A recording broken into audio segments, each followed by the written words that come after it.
Драги пријатели, браќи и сестри, еве сме на почетокот на деветата предпоследна епизода од нашиот серијал на емисија Училиште за животот.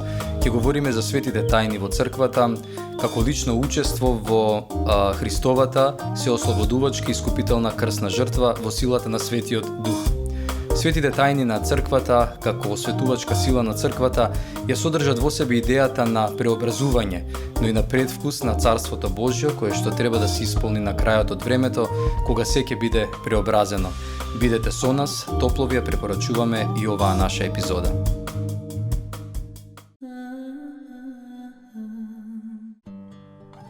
Отец Ивица, еве сме на почетокот на предпоследната епизода од овој серијал емисија Училиште за животот. Ќе говориме за светите тајни во црквата, ќе говориме за една тема која што е доста обемна, можеби за секој од светите тајни може да се предходни, да. За секој од светите тајни може да се издвои посебна емисија, меѓутоа еве ние ќе се обидеме во овој час да ја растајниме и оваа тема, како што го правевме и тоа досега. Значи, ова наша предпоследна емисија од серијалот Училиште за животот е посветена, како што ти, брат Симе, го кажа тоа, за светите тајни на црквата. И не случајно, значи, ова емисија доаѓа по она емисија посветена на Христовата откупителна жртва и неговото воскресение. Се разбира и за ние говоревме и за црквата, формирањето на црквата, на денот на Педесетници и така натаму.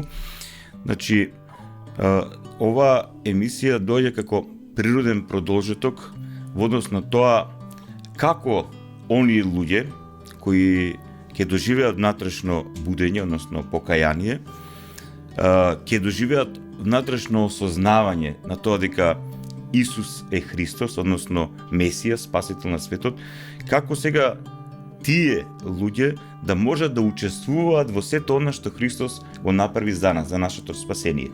Затоа што ние знаеме дека на крстот се изврши таа неискажлива тајна на нашето откупување.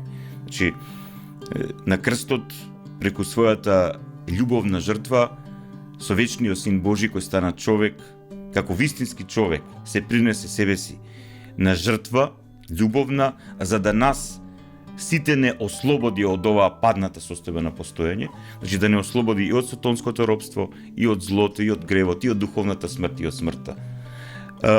И Христос на крстот ја изврши таа неискажлива тајна на нашето откупување или таа тајна на нашето амнестирање. Значи тој гревовите и вината на целото човештво ги зема врз себе. И ние преку Христос, преку јагнето Божјо, сме амнестирани во очите на нашиот небесен Отец, затоа што Христос е нашиот единствен посредник со него. И затоа што тој откако воскресна и откако се вознесе, застана одесно на Отецот, да биде глава на црквата и да биде посредник за сите нас пред нашиот Отец небесен. И сега, сето тоа што Христос го направи за нас, нашето духовно амнестирање, односно тој дар на откупеност, на помирување со Бога, како сето тоа луѓето да го примат сега во себе? Значи, тоа е многу суштинско прашање и ние знаеме дека по Христовото воскресение, по неговото вознесение, тој, како што говоревме во претходните емисии, тој на апостолите им ветува дека ќе се облече со силата од небесата, но со силата на Светиот Дух, и на денот на Педесетница тоа се извршува. Значи, тогаш започнува историското зачекорување на црквата, на богочовечкиот организам, на телото Христово во овој свет.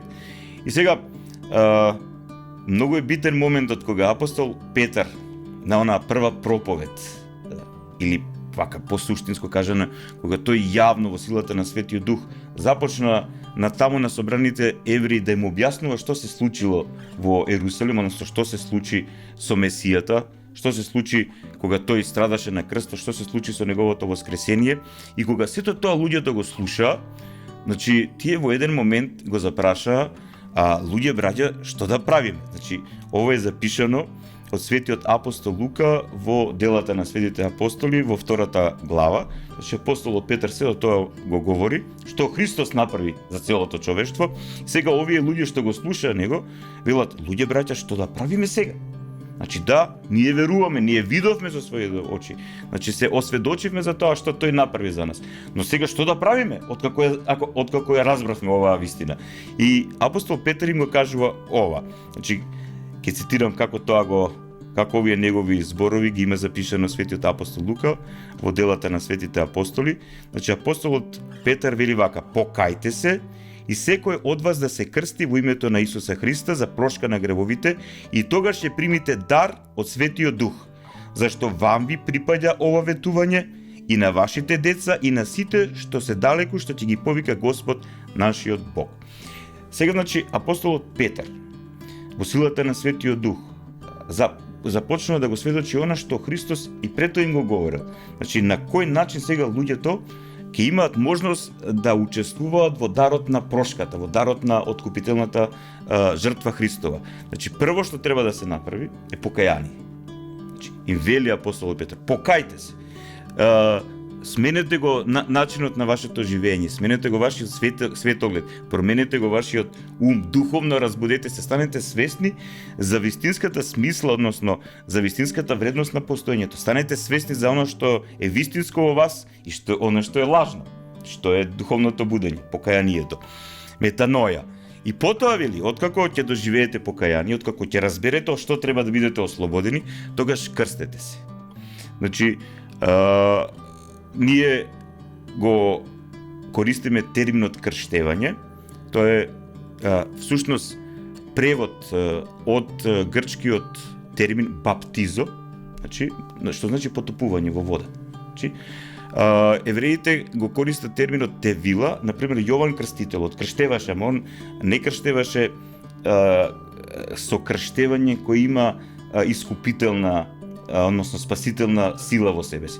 Тоа беше покајно крштевање. Значи, тој ги повекуваше евреите на покајно крштевање, за да тие се подготва за доаѓањето на Месијата, за да го разберат времето месијанско. Да.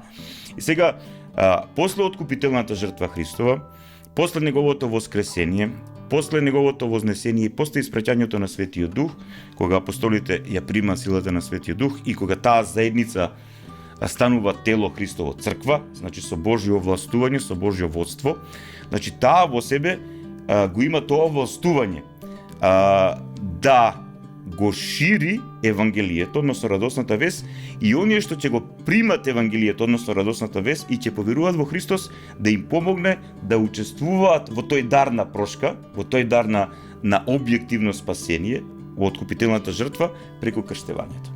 И затоа апостол Петар им вели: покајте се, а потоа, значи, крстете се во името на оној што не откупи. А Христос, значи, тоа е описно, а Христос конкретно им заповеда на апостолите: одете и научете ги сите народи и крштевајте ги во името на Отецот, Синот и Светиот Дух. Значи, од времето апостолско,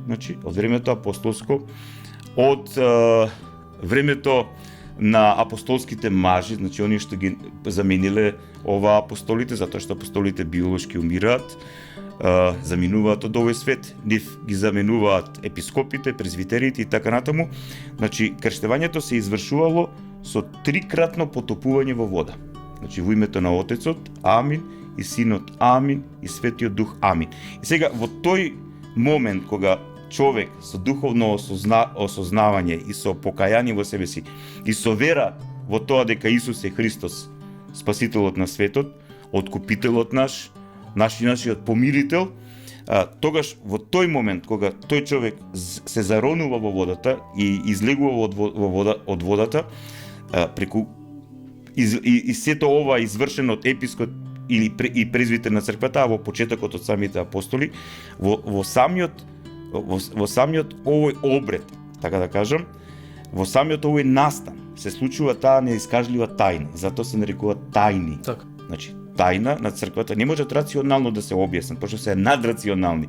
И не случајно на грчки биле наречени мистерион или на латински сакраментум. И затоа со текот на времето се наречени свети тајни, значи свети тајни кои не воведуваат во светоста, во светоста на светиот. На еврејски свет значи кадош, значи нешто што те одвојува. Значи со крштевањето ние примаме прошка на нашите согрешенија, ние учествуваме во Христовата откупителна жртва и преку крштевањето ние стануваме ново создание, брат Симе. Значи, нам ни се дава нова шанса. Што сме правеле до тогаш сме правеле. После крштевањето, после нашето учество во Христовата откупителна жртва, после дарот да бидеме ново создание, да бидеме оправдани пред нашиот небесен Отец, ние започнуваме еден нов начин на живење, како Христови ученици, членови на неговото тело, на неговата црква. И затоа Свети Кирил и Методи овој термин баптизо го преведува со терминот крштевање. Значи, затоа што секој што се крстил, значи, секој што бил потопен во вода, тој учествува во Христовиот крст, односно, учествува во Христовата откупителна жртва, а потоа го зима својот крст. Значи, како Христов ученик, да се очистува од злото и со страв и внимание да го гради своето спасение, односно да се подготвува за вечниот живот во Царството на Отецот, Синот и Светиот Дух, живеејќи во црквата, во новозаветниот народ Божи, во заедницата на Христовите ученици и примајќи таа сила на Светиот Дух преку светите тајни на црквата. Тоа би било така наједноставно да се објасни. Се надевам дека и нашите гледачи ќе го разберат ова. Се разбира, ова е училиште за животот. Секоја емисија има за себе и цел да ги потикне на понатамошно истражување. Ова не ќе биде само потик. Така. А што друго, Отец, бидејќи Библијата ни е неисцрпен извор на се она што го осознаваме за нашиот духовен живот, што таа ни сведочи за светите тајни на црквата и за тоа кој однос го имаат тие кон нашето лично спасение? Значи, го спомнавме крштението сега, кое што е наречено духовно раѓање. Така е, да. Воопшто за сите свети тајни. Значи, кога ние говориме за тајните и не случајно пред малку и го допреме тој момент зошто тајните се нарекуваат тајни, мистерион или сакраментум, значи, затоа што ние кога гледаме како некој човек од страната на епископот или презвитерот се потопува во вода, ние гледаме со нашите физички очи еден настан. Така. Еден видлив дел. Еден видлив дел, но невидливиот дел ние не го гледаме. Не го гледаме тоа што Господ во силата на Светиот Дух го прави во таа личност. Тоа невидливото, надрационалното, ние не можеме да го објасниме, што се случува во личноста на човекот и што се случува во духовниот свет за него. Значи тоа не можеме да го објасниме и затоа тој настан го нарекуваме тајна. И сега, како што и вели светиот апостол Петар на својата прва проповед, значи откако ќе се крстат, вели тој, тогаш ќе примите дар од Светиот Дух. Значи веднаш после светата тајна крштевање се извршувала тајната на дарот на Светиот Дух, односно отците на црквата тоа го нарекуваат лична педесетница на секој член на црквата. Ние знаеме на денот на педесетница јадрото што било околу Христос формирано, значи апостолите, сите оние што биле заедно со него, тие на денот на педесетница ја примеле силата на Светиот Дух. Но сега тие добиле, особено апостолите, добиле овластување да таа сила на Светиот Дух преку раково злагање, односно положување на раце, молитва, таа сила на Светиот Дух ја даруваат и на оние што ќе бидат крстени. Значи, за тоа сведоштво имаме, значи во осмата глава, во делата на светите апостоли, значи кога апостолот Филип, дјаконот Филип всушност, проповедал и кога во Самарија многумина биле крстени од него. Но тогаш апостолите дознаваат дека тие биле крстени од дјаконот Филип, но дека него примиле Духот Божи во себе си. И тоа го имаме во 8 глава од делата на светите апостоли. И кога слушна апостолите што беа во Иерусалим дека Самарија го примила Словото Божјо, го пратија кај нив Петар и Јован. Тие штом слегоа се помолија за нив да го примат Духот Свет, зашто се уште не беше слегол ниту на еден од нив, а само беа крстени во името на Господа Исуса. Значи, ние гледаме дека во рано христијанскиот период, значи тој веќе во периодот веднаш после 50-ница, онака што се вика во самата зора на христијанството, апостолите ја извршувале тајната на крштевањето, тоа можеле да го прават и презвитерите и ѓаконите. Но дарот на силата на Светиот Дух можеле да го даруваат само апостолите. Само апостолите, само тие биле овластени да се помолат на оние што биле крстени, за да сега тие имаат лична 50-ница, односно тоа што апостолите го добиле на 50-ница, сега го добијат оние што биле крстени. Значи апостолите, како што ни сведочи тука апостолот Лука во Дела апостолски, се помолиле на оние што биле крстени во името Господово, ги положиле своите раце и силата на Светиот Дух, значи ги исполнила оние што биле крстени. Значи тие примиле во себе силата на Светиот Дух. Денес, значи со текот на времето, после смртта на апостолите, значи овластување да извршуваат оваа тајна, значи тајна на дарување на силата на Светиот Дух, ја имале само епископите. Но како што христијанството се ширило квантитативно, значи епископите не можеле на црквата, не можеле секаде да стигнат, и затоа овластување, значи за извршување на оваа света тајна добиле и презвитерите на црквата. И започнува и таа пракса со осветување на Свето Миро, како што е тоа примерот во Стариот Завет. И оние што се крстеле, значи што се крстени, што учествувале во Христовата откупителна жртва, биле потопени во вода во името на Отецот, Синот и Светиот Дух. На нив се положуваат раце, се чита една молитва, значи се повикува Господ, Небесниот Отец, на тој новокрстениот да му е дарува силата на Светиот Дух. И после тоа се врши ова помазување со Свето Миро. Значи тоа е светата тајна миропомазание или печат на дарот на Светиот Дух. Печат на дарот на Светиот Дух, вели епископот или презвитерот кога извршува оваа света тајна. И значи тој што ја прима оваа света тајна, тој во себе како крстен, како оправдан пред Небесниот Отец, тој ја прима во себе силата на Светиот Дух. Затоа што да се биде христијанин, значи ученик Христов, е невозможно без присуство на силата на Светиот Дух. Значи, силата на Светиот Дух е таа благодат, таа несоздадена божествена енергија. Таа е таа сила која нас не осветува. Значи, ни дава процес, значи, таа ни овозможува процес на осветување на нашата личност. Значи, на зрење на нашата личност, на очистување на нашата личност. И говорев пред малку, значи, да бидеш свет, тоа значи да бидеш одвоен од злото, одвоен од гревот. Значи, и сега, само силата на Светиот Дух во нас ни овозможува, се разбира преку наш подвиг, преку исполнување на Христовите заповеди, значи, преку молитвата, постот и останатите методи на духовен живот во црквата, значи, преку силата на Светиот Дух ни се дава тој процес на наше осветување, односно одвојување од злото, од гревот, од духовната смрт и од влијанието на демонот во нас. И оние луѓе кои се вистински христијани и на вистински начин се отвориле за делувањето на Светиот Дух, тие веќе започнуваат во себе да го старуваат процесот на свое осветување, да бидат свети. И објективно кажано, сите ние сме свети во црквата, значи тоа е новозаветното учење, објективно, значи како што сме објективно спасени на крстот од Христос, објективно оправдани, значи, и сега субјективно секој од нас треба тоа да го внедри во себе си.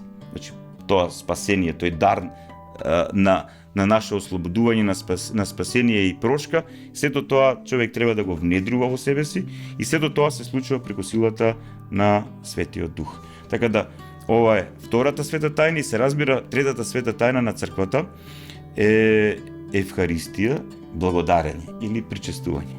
Па за крштението и за Евхаристијата се смета, нели, дека се две свети тајни кои што се заедно со миропомазанието. Заедно со миропомазанието, да, кои што се востановени од самиот Господ Исус Христос и кои што се велат колку што е стара црквата, толку се стари овие свети тајни и дека се евангелски свети тајни. Сега, ако говориме објективно, значи сериозно ако ги истражуваме текстовите рано-христијански, значи текстовите од кои се сочинети светите книги на Новиот Завет, рано-христијанските оци на црквата, еве јас тука имам баш книгата на Свети Ирине Лионски, тој еден апологет на црквата од вториот век и така натаму. Ние гледаме дека сите свети тајни, ние денеска велиме дека имаме 7 свети тајни, иако во рано-христијанскиот период се што се правело во црквата, затоа што црквата е една света тајна, затоа што самата црква како заедница е тајна на нашето осветување и тајна на нашето спасение, на градење, формирање на нашето спасение, како што и црквата како тело Христово е она што повикува кон спасение. Затоа што не случајно апостолот Павле го користи тој термин дека црквата е тело Христово. Значи првото нешто што човек гледа во овој свет кај друг човек е неговото тело. Да. Значи прво нешто што надворешните, оние кои не слушнале за Христос, гледаат во однос на христијанството е црквата. Значи телото Христово, нас христијаните, ние сме црквата. И сега црквата во себе го има тој момент да повикува, значи да биде сведок на вистината, а исто така на оние што ќе го примат сведоштвото и ќе поверуваат и ќе созреат за сведоштвото, ќе го прифатат, црквата е сега повикана како тело Христово да биде мајка. Значи да им помага на членовите во процесот на нивното духовно раѓање. И всушност целиот процес на тоа духовно раѓање, на наше формирање за вечност, формирање за здрав, вистински од Бога благословен живот, особено оди преку светите тајни на црквата, преку крштевањето, преку миропомазанието и еве преку тајната на причестувањето, односно тајната на заедништвото. Заедништвото, да. Така, Христос таа тајна востановува на тајната вечер. Така, да. И тој вели кршејќи го лебот, вели ова е моето тело, пиејќи од путирот од пехарот со вини, вели ова е мојата крв на Новиот Завет која се пролива за вас, правете го ова во мој спомен. И ние гледаме дека веднаш по 50-ница, апостолите се собираат заедно во првиот ден од седмицата, особено во првиот ден од седмицата и другите денови, но првиот ден од седмицата, овој ден што го нарекуваме ние недела, они го нарекувале Киријакиимера. Значи тие се собираат заедно како црква, му благодарат на Бога, се поучуваат и се причестуваат. Односно го засведочуваат своето единство со својот Спасител. Значи примајќи преку лебот и виното, примајќи го неговото тело и крв, тие на тој начин го засведочуваат своето единство со Христа. И самиот збор причест, значи ние како делови, честици, частици, како делови, да се причислиме, да влеземе во единство со главата на црквата, со Христос, но и да влеземе во единство помеѓу себе. Не случајно ние, братциме, се нарекуваме браќи и сестри во Христа. Зошто сме браќи и сестри во Христа? Тоа е релационен термин, че поставува некаква релација. Ние сме помеѓу себе си браќи и сестри, затоа што примајќи го телото Христово, значи, ние сме членови на едната заедница, на едното тело Христово, на црквата. И сите ние преку Христос, во силата на Светиот Дух, стануваме синови и ќерки на нашиот небесен Отец. Сите сме ние браќи и сестри, затоа што имаме еден татко кој е на небесата. Тоа би било светата тајна причестување, односно светата тајна Евхаристија или тајната на заедништвото.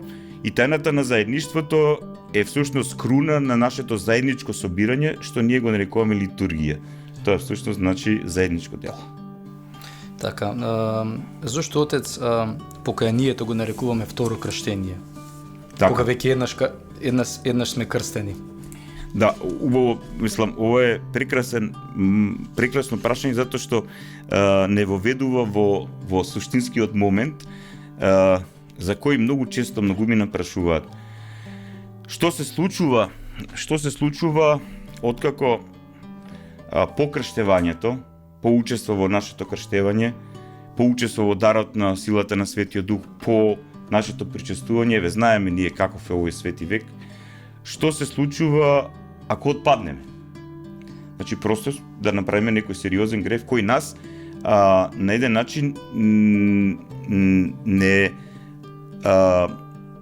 изфрла, да го употребам тој збор, од животот на црквата, од благодатниот живот на црквата, не отстранува од благодатниот живот на црквата. Дури и не мора некој да знае од членовите на црквата, но самото тоа што небесниот Отец знае, главата на црквата Христос во силата на Светиот Дух, значи ние не можеме Бога да го лажеме и нашата совест.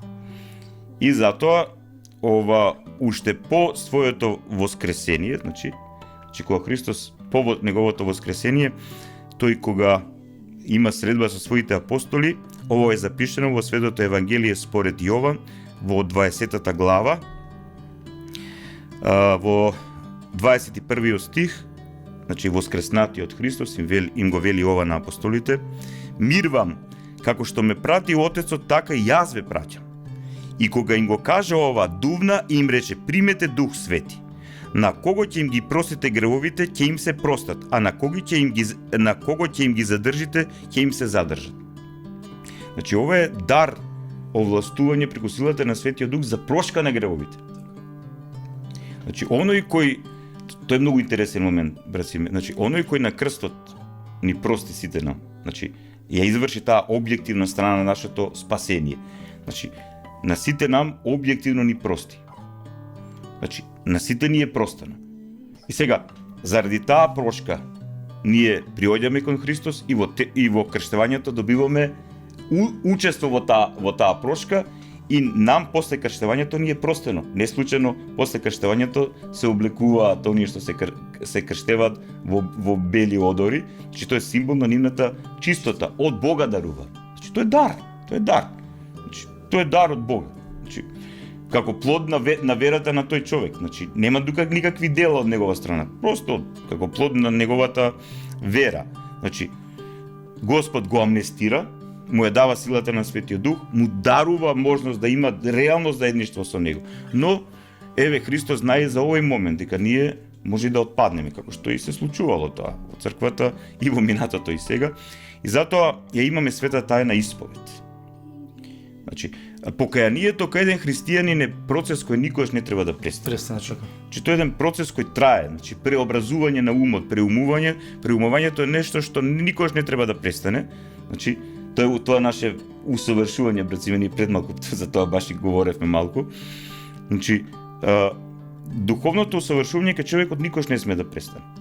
Тој процес на духовно зрење, очистување и така натаму. Но некогаш има периоди на пауза.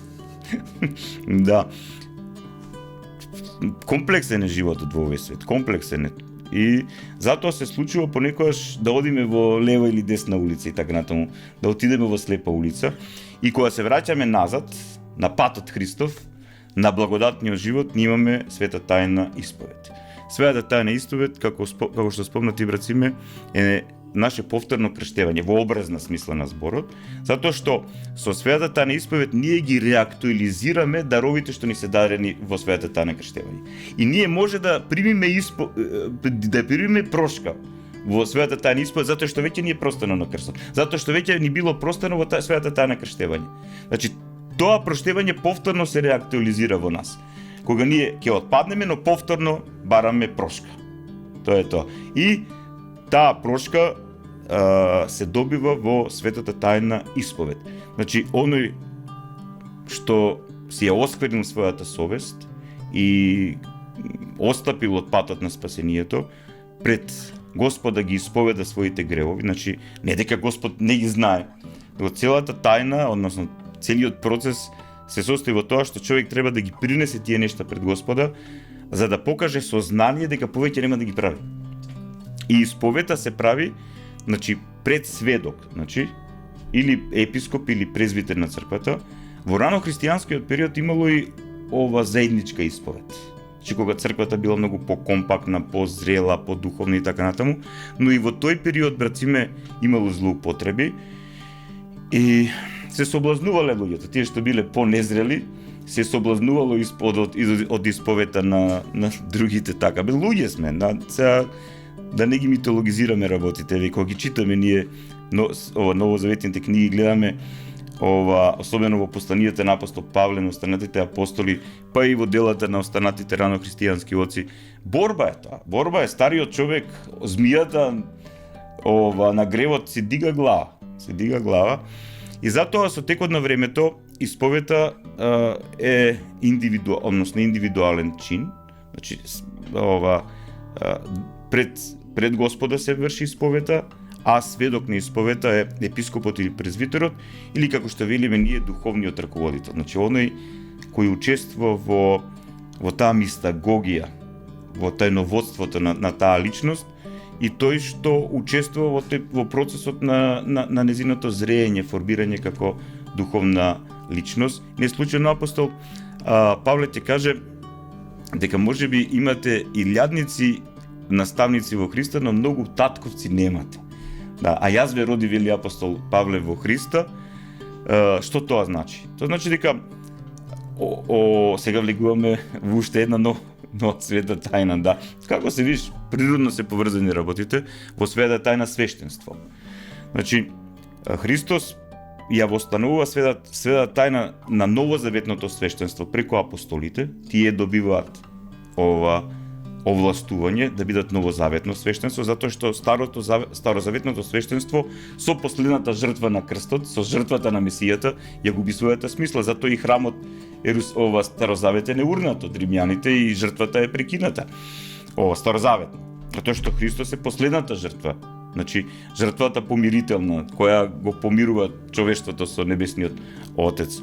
Да, и сега апостолите во силата на Светиот Дух и со овластување од самата глава на црквата, од Христос, ракоположува своји помошници во делото евангелско, во делото на спасението и во делото на организирање на црковниот живот. Значи, тие прво ракоположуваат епископи. Епископ значи надгледник. Тоа е грчки збор надгледник или надзорник. Има во така да речените пастирски посланија на Светиот апостол Павле, Тимотеј 1 и 2 и Тит, па и дела апостолски така натаму. Таму тој и говори каков треба да биде епископот, презвитерот, дјаконот и така натаму. Значи, апостолите ракоположуваат епископи, а епископите имаат овластување да ракоположуваат своји помошници, тоа се презвитерите. Значи, презвитерот, тој грчки збор, што значи старец или старешина. Значи, искусен, веќе искусен христијанин во духовниот живот и во познавањето на верата, кој со ракоположување од страна на епископот во силата на Светиот Дух треба да биде богослужител, учител и духовен раководител на црковната заедница и да му помага на епископот во неговата локална заедница, епископи или епархи, како што викаме ние, и дјаконите, како што имаме сведоштво ние од дела апостолски, самиот збор дјакон значи прислужник, значи тие им помагале на апостолите во трпезите, но гледаме дека учествувале и во проповета, и во ширењето на верата, во крштевањето во прв период. Иако, ако говориме за крштевањето објективно, значи, брациме, секој член на црквата, на царското свештенство, на општото свештенство, затоа што црквата има служебно свештенство, односно свештенство кое му служи на царското свештенство, односно на општото свештенство. Секој што е крстен, секој што е миропомазан, што има дар на силата на Светиот Дух, како дар, секој што се причестува е член на општото свештенство или како што апостол Петар тоа го нарекува царско свештенство. Свештенство на царството, односно оние кои треба да го сведочат царството, односно таа совршена состојба на идниот век, преку својот личен живот во овој свет, во силата на Светиот Дух. Сега, најзрелите, етичните, оние кои имат искус во духовната борба против злото и гревот, биле ракоположувани првино од епископите во презвитерски, па потоа во епископски, презвитерски, дјаконски чин, а по смртта на апостолите, тој дар, тоа овластување го вршат епископите. Така да, сега, како што и тоа го имаме во апостолските правила, во правилата на едната света соборна апостолска црква, значи 20 или 30 или повеќе епископи по смртта на апостолите можеле да овластуваат нови епископи, така. И така црквата се шири. Значи, црквата се шири организационо и како заедница. Значи, преку епископите, презвитерите, дјаконите, Така било веќе во првиот век, вториот век, така и ден денеска во едната света соборна апостолска православна црква. Така полека стигнуваме и до бракот како света тајна. Многу интересно, мислам дека ќе биде ова за објаснување, затоа што самиот брак треба да представува една мала домашна црква. Не случајно и самиот наш Господ Исус Христос и своето прво чудо го прави на свадбата во Кана Галилејска, кога го ја преобразува водата во вино. Може би и символички, не знам. Не е случајно. Затоа што таква преобразба би требало да постигне секој христијански брак. Каква е таа преобразба што треба денешниот брак да ја има? За сите оние кои што своето венчание го имаат направено пред Бога. Конкретно, речиме, ние во новозаветните книги немаме сведоштво за тоа како се извршувал овој чин. Да. Но од ранохристијанските сведоштва го имаме тој момент, тоа сведоштво дека тоа се извршувало. Значи светата тајна брак, како сите тајни на црквата, се извршувале на литургиското собрание. Значи кога ќе се собере црквата заедно. Значи, види, отец Александар Шмеман, за мене еден од најдобрите познавачи, објаснувачи на оваа проблематика на светотаинскиот живот, тој вели дека во ранохристијанскиот период немало индивидуална света тајна. Че се е врзано со животот на црквата, се е врзано со животот на литургијата, на заедничкото дело. Значи, црквата е духовна заедница. Така би требало и да биде вака логички. Логични според заповедите Господова, да, така би требало да биде. Еве, ние се трудиме денеска и во нашата помесна црква и во останатите помесни цркви на едната света соборна апостолска православна црква, се трудиме сето тоа што можеби во некој историски период сме го изгубиле како заедништво, полека од ред причини, објективни, субјективни. Тоа, овој свет е тако како што е. Повторно се вратиме на вистинското разбирање на тоа што е црква и на вистинското разбирање за тоа како треба да се живее во црквата. Значи, во ранохристијанскиот период, реков пред малку, сите свети тајни биле литургиски врзани. Ние гледаме денеска и преку богослужбените книги дека тоа е така.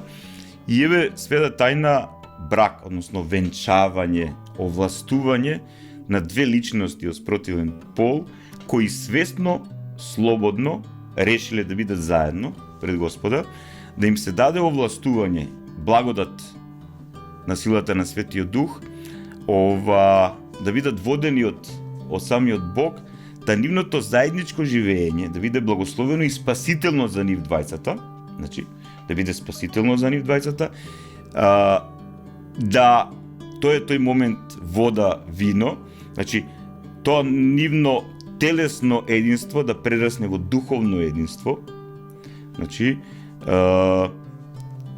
и тие преку бракот да разберат, односно брак, значи обрач, значи круг.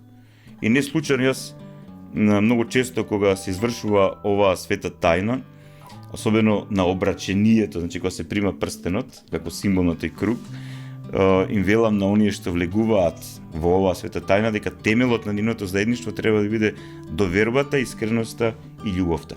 И дека откако ќе го примат тоа овластување од Бога да бидат сопружници, односно да бидат едно пред Господа, да разберат дека бракот е модел на заеднички живот во кој треба тие самите како христијани да го градат своето спасение, своето духовно усовршување, своето зреење, своето уподобување на Бога. И ти, брат, си во брак, јас сме во брак. Па знаеме како тоа изгледа. Опитно, да. Не е лесно, ама тоа е процесот. И тука најконкретно се гледа до кај сме стигнале духовно како христијани. Значи, кога се живее во заедница, прво, брачната заедница, односно домашната црква на еден начин. Значи, нашата сопруга, нашите деца гледаат и се директни учесници во плодовите на нашиот духовен живот. И ако брачниците имаат еден здрав духовен живот, значи на еден здрав начин го градат своето спасение како Христови ученици и го градат своето заедништво и живеат и даваат плодови од тој благослов што го добиле во светата тајна, кога примиле овластување од епископот или презвитерот да бидат едно пред Господа, ако живеат како што треба, тогаш тој благослов се пренесува и на нивните чеда, па и на нивните внуци, па и на нивните правнуци, и така поколение и поколение. И видиш, ова, мислам, не можам да кажам која света тајна е пофундаментална. Мислам, врвот на сите свети тајни, да, причестувањето, нашето заедништво со Христос, тој е врвот, круната. И затоа и кога ќе се венчаваат на света литургија, на крај завршува со причестување. На тоа е тоа. Значи, ова света тајна е многу битна затоа што како и сите свети тајни, всушност ни сите овие свети тајни ние се формираме, но ова света тајна е многу битна во однос на тој момент што дарот сега, односно плодот на нашиот духовен живот, братци, вика Христос, плод, без плод ништо, знаеш. Ако нема плод, тогаш што ние правиме во црковната заедница, што правиме како христијани? Ако ние немаме внатрешна преобразба, ако не стануваме подобри луѓе, односно тој процес на осветеност, светост, ако не се одвојуваме од злото, ако не се одвојуваме од гревот, ако не се одвојуваме од илузијата на овој паднат свет, тоа е промашена работа. Значи, некаде, каде што нема плод, треба да се види каде нештата не штимаат. Да. Сега, таму кај што има плод, има благослов, има водство од Господа, и сега, тој благослов и тоа водство од Господа веднаш се доживува и е видливо на децата. На децата, на тие брачници. Па преку децата кои веќе учествуваат во нивниот здрав духовен живот, тие не само на рационален, туку на еден интуитивен, личностен аспект спознаваат што е вистина преку оние што се трудат да живеат во вистината, тогаш таа вистина тие пренесуваат на следните генерации. Сега, каде е проблемот кај нас, например, еве во нашето општество, кое е, ние велиме, според попис сме негде 70% православни христијани и така натаму, ама гледаме во каква состојба е нашето општество, па нашето и црковно живење. А ги практикуваме и светите тајни се дел од нашата... Значи, повеќе ставаме акцент на формалниот, детскиот момент. Значи, ама не може, значи светата тајна не е магиски чин.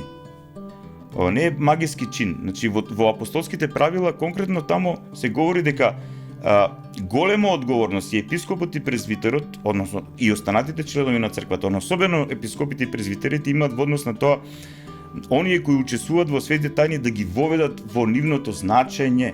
Значи, како треба да бидат подготвени, значи, и откако ќе го примат тој дар, да знаат што да прават со него.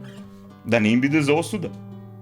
Да им биде за спасение, не да им биде за осуда и така натаму и така натаму. Затоа значи јас и многумина други денеска во црквата, еви во нашата помесна црква, па и во целата црква Господова, сериозно се апелира на тоа дека заживувањето на светотаинскиот живот, онака како што ни од Христа заповедано и од светите оци објаснето утврдено, само тоа е моделот, начинот на духовна преродба. Така. Значи, ние може да зборуваме, братциме, и тоа не е лошо, и да проповедаме, и да сведочиме и така натаму. Но ако на правилен начин не се учествува во светите тајни на црквата, ако на правилен начин не се прими силата на Светиот Дух, таа осветувачка сила, љубовна, животоодржувачка сила, ако ние не знаеме како таа да делува во нас, односно преку нашиот подвиг, ако ние не ја распалуваме во нас, тогаш стануваме самоизмамни, сами себе си измамуваме и некако Господа го мамиме и така натаму. Секој тоа во својата совест треба да си расчисти. И не случајно јас многу често велам, најдобар соговорник наш за да се провериме во каква духовна состојба сме е Светото писмо, конкретно светите книги на Новиот Завет. Конкретно и кога читаме околу оваа проблематика, да се провериме што Христос заповеда, што апостолите заповедат, како тие го разбирале тоа. И дали ние на истиот начин денеска тоа го правиме и го разбираме. Да. И ако не го правиме како што треба, тогаш да видиме како треба тоа да се прави. Ако сме се осведочили дека не треба. И тоа е тоа. Значи, тоа е тој процес. Еве сега ние говориме и за 7 свети тајни, а кажавме на почетокот, нас ни остана уште една света тајна, ова маслосвет, односно за исцеление на болни. Значи Христос тој им заповеда на апостолите, а потоа и апостолот Јаков го спомнува тоа во своето послание, баш во 5 глава од апостолот Јаков. Самиот апостол Јаков, првиот епископ на црквата во Ерусалим, вели вака: боле ли е некој меѓу вас, нека ги повика презвитерите црковни, да се помолат да се помолат и да извршат помазание над него со еле во името Господово. И молитвата со вера ќе го исцели болниот и Господ ќе го крене и гревовите ако ги направил ќе му се простат. Че денеска се соочуваме сите со тој проблем на немој, болест и така натаму, која е плодна и на духовната од падија и така натаму и така натаму. Но еви оваа света тајна, па повторно формално. Значи ако формално се практикува, ако нема презвитерите на црквата, старешините на црквата, овде апостолот Јаков говори за презвитерите, но има еден момент кој треба да се објасни, кога апостол Петар во своето послание вели јас како презвитер и така натаму како старешина на црквата, треба се свати дека под овој термин се подразбира селото старешинство, значи епископите, презвитерите и дјаконите, особено епископите и конкретно презвитерите. Значи, конкретно презвитерите.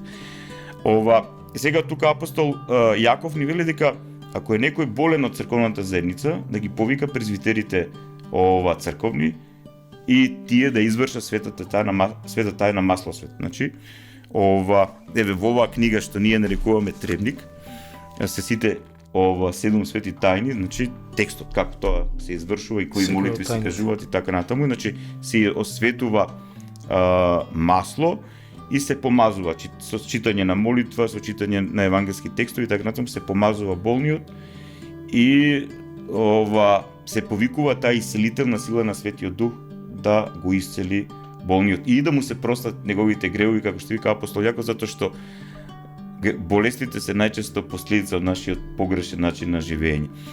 И кога говориме за тие 7 свети тајни, реков на почетокот, во ранохристијанскиот период се било света тајна, самата црква, брат Симе, света тајна.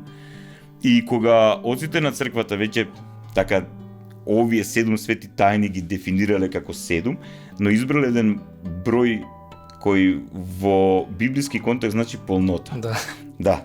И тоа значи дека се во црквата е света тајна, но овие се како да кажам најупотребувани канали на силата на Светиот Дух, кои се потребни за спасение на човекот, за негов благословен живот и за негов здрав телесен и духовен живот. Во сите овие тајнодействија Отец содействува Бог. Јас би прочитал нешто по зборовите на Свети Амвросиј Медиолански: не крштева Дамаски, ниту Петар, ниту Григорий, ние го извршуваме своето дело како служители, но дејството во тајните зависи од Тебе. Преку човечките сили не се објавуваат божествените добрини, тоа е Твој дар, Господи. Така е. Тој дар го добиваме. Тогаш зошто, Отец, не успеваме секогаш во тој конкретен начин да дадеме плод? Да дадеме плод, точно така. Затоа што го добиваме Светиот Дух е присутен секогаш во секое тајно дејствие. Значи, брациме, каде е кочницата, сакав да прашам. Да, каде е кочницата, да. Значи, треба да расчистиме на работа. Значи, ова е убаво и нашите гледачи да го разберат. Значи, Бог не е механизам, не е апарат.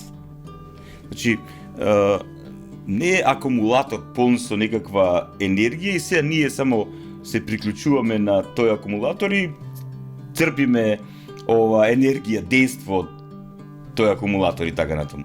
Не, Бог е ни сите овие досегашни емисии говоривме дека Бог е, дека тој е личност.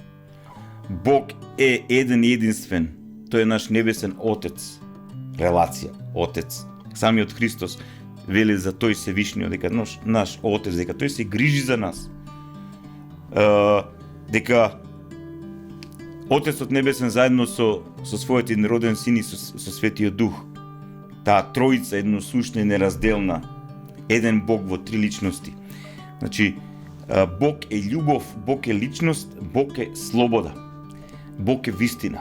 Сега, не можеме ние на овој ваков Бог да му пристапиме формално.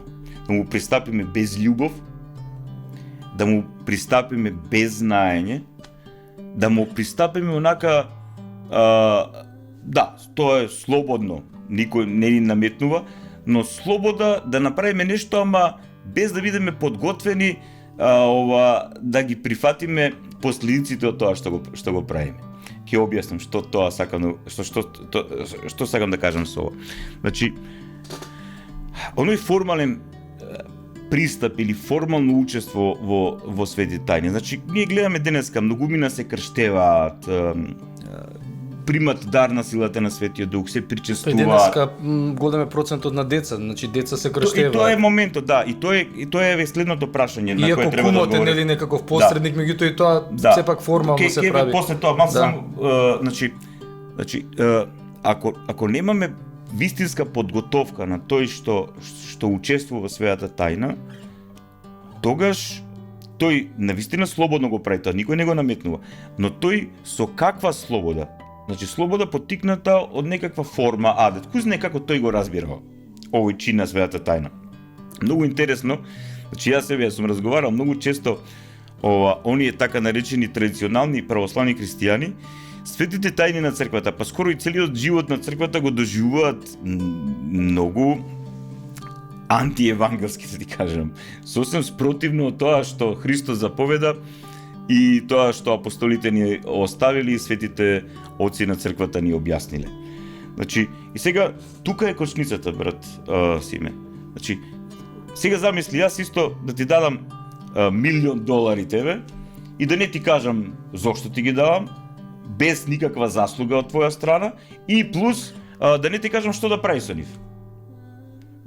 Значи, најчесто кога на човек ќе му даеш многу голема количина пари, си го уништи животот. Најчесто тоа треба да бидеш многу сериозна, зрела, одговорна личност, тој дар што ќе ти се даде да го умножиш. И сега најчесто тоа се случува кај нас.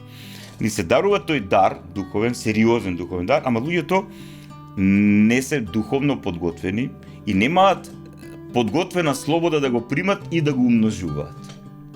Значи, тие влегле адетски во однос на тоа, формално. Значи, проформа. И тука е кочницата, значи примаш дар и тој дар останува мртов. Не знаеш што понатаму со него. И плюс силата на Светиот Дух, таа е објективно дадена кај тој човек, ама тој ја умртв. Како што и светите оци на црквата, Свети Теофа затворник, има многу текстови пишувано околу ова проблематика со умртвување на благодата на силата на Светиот Дух.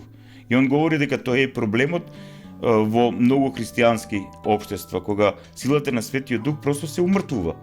Значи не дава плод кај таа личност. Иако тоа е објективно де јуре, правно гледано, христијанин, но тој де факто не е христијанин. Неговиот ум, неговото срце, неговиот живот е кој знае на која страна насочена и така натаму.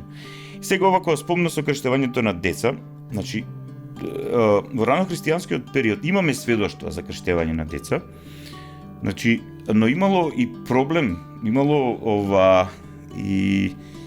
и малку антагонизам околу крштевањето на децата. Не случајно и на еден собор во Картагена се говори за тоа, дали може или не може да се крштева деца, одлучено да се крштеваат деца, да, но сега многу интересно тоа, брат Симе, во тоа време, значи, немало традиционално христијанство.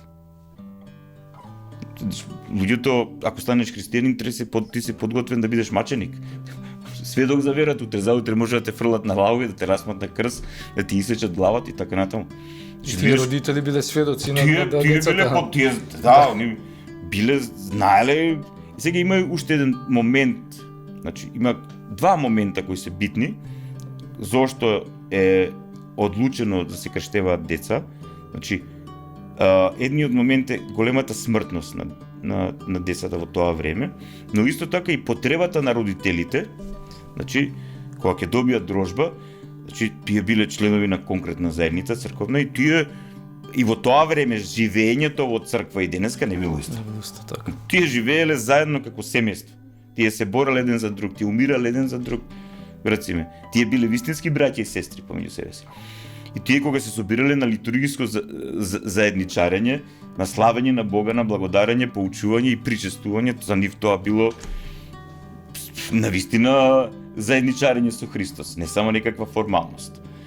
И затоа тие ги крштевале своите деца и своите деца ги ношеле на тие литургиски славења и заедно се пречестувале со своите деца. Биле дел од телото. Биле активни чинители во животот на црковната заедница. Но ние гледаме дека денес имаме еден феномен што се вика традиционално христијанство.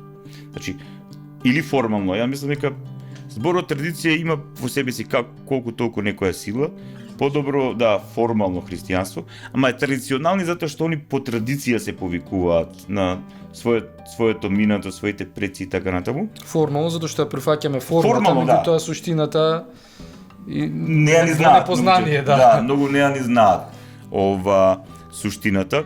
И сега што се случува, брациме? Значи, тогаш е одлучено да се, значи самата црква соборно го решава тоа, но како гаранти за тоа дека тоа дете што ќе се крштева ќе биде воведено во христијанската православна вера, односно ќе биде научено и ќе биде воведено во духовната пракса на црквата, гарант за тоа бил восприемникот. Значи, оно што ние го нарекуваме кум денес. Но се разбира и самите родители на тоа дете и се разбира епископот или презвитерот што извршувал светата тајна. Значи, тоа не е било формално. Но ние гледаме дека во рано-христијанскиот период ова светата тајна крштевање се извршувало секогаш соборно. Значи, на големите празници се извршувало светата тајна крштевање. Значи, тие што се подготвувале за крштевање као катехумени, огласени, и тој процес на оглашение, на примање на верата, значи, траел некаде до 3 години. Се зависи од зрелоста на кандидатот, но до 3 години се подготвувале за крштевање.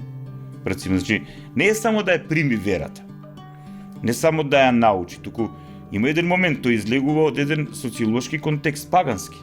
Значи, неговите татко, мајка, најчесто роднини, пријатели, соседи, соработници се пагани. И сега тој станува христијанин. И сега не можеш ти само да го крстиш и да го вратиш назад во паганскиот начин на живење и така натаму. Значи тој во тој период се запознавал со црквата. Значи се запознавал со своите браќа и сестри. Се запознавал со Таткото Небесен и со нашиот Спасител Исус Христос, учествувајќи, доживувајќи силата на Светиот Дух. И самиот бивал сведок на светоста на црквата, на светиите и така натаму. И сега самиот тој кога се крштевал, тој знаел што прима и бил подготвен да живее како христијанин. И веќе има нов социјален контекст. Значи има своји браќа и сестри, има социјално живење, има, значи тој излегува од еден социјален контекст, излегува во еден друг социјален контекст и така начинно обружување. Еве денеска ние велиме сите сме христијани. По традиција Значи се крштеваат луѓето и ако не се подготвени, одговорам за возрастни, ако не се подготвени, ако нивната одлученост, слобода за крштевање е незрела, тие ќе се крстат и после тоа се враќаат на формалниот начин на живење. Значи на формализмот. Иако со учество во светата тајна крштевање и така натаму. Тоа брат, сите биле тие суштински моменти за кочницата, зашто некои нешта не идат како што треба, но и вистинскиот процес, еве, тоа можеби, пошто се приближуваме при крајот на нашата емисија, че нашите гледачи сигурно ќе барат и заклучок некој кој нема да биде само теоретско-теолошки, туку и практичен, че секој оној православен христијанин, секој член на црквата денес, на кого навистина му е битно, значи од суштинско значење, процесот на оживување на црковното заедништво и вистинско сведочење на радосната вест на Евангелието и вистинско сведочење на патот на спасението, односно вистинско сведочење на вистината дека сме спасени од Христос и дека може да учествуваме во тоа спасение и да се подготвуваме во црквата за вечниот живот во Царството Божјо. Значи, ако на тој член на црквата овие нешта му се битни, тогаш освен вистинското разбирање на пораката Божја од Светото писмо и од светите оци на црквата е обновување, односно вистинско разбирање на светотаинскиот живот. Значи, тие канали благодатни, на вистински начин, таа благодат што ја добиваме од овие благодатни канали на вистински начин да дава плод во личност. И во тој процес не може да учествуваат само епископите и презвитерите. Не викам дека они епископите се најбитен чинител, да. Но во овој процес треба да учествува целата црковна заедница. Значи целата црковна заедница, значи вистинското разбирање на значењето на крштевањето и вистинското практикување на дарот што ќе го примиме во крштевањето, вистинското разбирање на светата тајна миропомазание, односно вистинското разбирање на нашата лична педесетница, вистинското разбирање на нашето причестување со Христос, што тоа значи, што ние добиваме и каква одговорност имаме всушност кон сето тоа, вистинското разбирање на исповета, вистинското разбирање на светата тајна свештенство. Светата тајна свештенство, значи, не е лесно човек да биде добар човек, братци. Уште потешко човек да биде христијанин, а уште потешко е да бидеш свештенослужител на црквата. Многу иерархиски дарови примат отец. Да. И затоа имаме ние сведоштво во историјата на црквата како многумина не ни сакале да примат свештен чин. Затоа што тие знаеле која е одговорноста. Точно така, да. Да, многу често денеска ние размислуваме само за тоа што ние добиваме преку свештениот чин, а многу малку размислуваме за одговорноста, особено за духовната одговорност. Затоа што сето тоа ние го правиме во името на Господа и во добро на црквата, на заедницата и на целиот народ. Многу сериозно треба да се разберат овие нешта. И останатите и светата на брак и маслосвет и така натаму. Ако сериозно се разбират, сериозно се практикуваат, ќе имаме и сериозни плодови. Значи, просто кажано, тие запушени цевки духовни во нас треба да ги отпушуваме, да видиме каде е запушено, каде е закочено и да ја распалуваме силата на Светиот Дух, да го распалуваме духот како што вика апостол Павле. Само тогаш веќе ќе може да говориме за заедница Христова, која ќе биде онаква како што Христос ја поставил. А он поставил еден сериозен критериум. Христос вели: ќе ве познаат дека сте мои ученици кои имате љубов помеѓу вас. Ама да имаш љубов, треба да имаш сериозен духовен живот. Апостол Павле и останатите апостоли, светите отци, љубовта ја поставуваат како највисоко ниво во духовниот живот. Точно. А тоа е се плод на светотаинскиот живот и се разбира и на нашиот подвиг. Значи и на наш како се молиме, како постиме, како сето тоа го разбираме и на останатиот наш духовен подвиг, затоа што светата тајна е плод на нашата волја, нашата подготвеност, на нашиот подвиг и на Божјото делување. Тоа е тоа. И колку повеќе, значи, зрееме, се очистуваме, односно колку повеќе се осветуваме, стануваме свети, односно се оделуваме од злото и гревот, толку повеќе во нас ќе имаме силата на Светиот Дух, односно оние плодови на Светиот Дух, и тие ќе се распознаваат во нас и меѓу нас. И надворешните, односно оние што се некрстени и така натаму, надвор од црквата, ќе ја препознаваат црквата како вистинско тело Христово, затоа што и како вистински излез. И како вистински излез од сите проблематични состојби на овој свет. Значи, нема црквата да ја исмејува, туку црквата ќе им биде и критериум, светост, извор на спасение и повик за вечен живот. Да. И тогаш ние со право може да кажеме да имаме оваа заповед Христова, по тоа ќе не позна дека сме негови ученици, кои имаме љубов помеѓу себе си. Ма тоа е зрелост, тоа е едно многу високо духовно ниво, но ние сме повикани кон совршенство, кон вечност. А сето ова започнува во овој свет, сето ова започнува во светите тајни на црквата. Не случајно апостол Павле за светата тајна крштевање вика бања на повторно раѓање. Значи, една се раѓаме биолошки, а со светата тајна крштевање се раѓаме духовно за вечен живот во царството на Отецот, Синот и Светиот Дух. Суштински нешта, братци, и се надевам, преку оваа наша емисија, преку ова се што го говоревме, првин ќе ги потикнеме ова гледачите за посериозно истражување на се тоа што говориме, за да се самите тие да се осведочат, значи и за посериозно практикување и на светотеинскиот живот, па и на самиот живот во црквата Христова. Така, секогаш времето ни е малку, но се надевам дека и во овој час бевме доволно јасни, провокативни, интересни за нашите гледачи да навлезат повеќе во... Па се надевам, брат Симене, како што и досега ова е предпоследна емисија, да, се надевам дека во предходните емисии бевме доволно провокативни за да дојдат да ја гледат и оваа емисија, а се надевам дека оваа емисија ќе биде добар вовет или потик да ја гледат и последната емисија од овој серијал Училиште за животот. Така, значи овдека ја заокружуваме оваа емисија, како што кажавме, предпоследна од овој серијал на емисии. Наредната емисија ќе биде со нашиот брат во Христа, Иван Вучич. Го чекам воскресението на мртвите и животот во идниот век.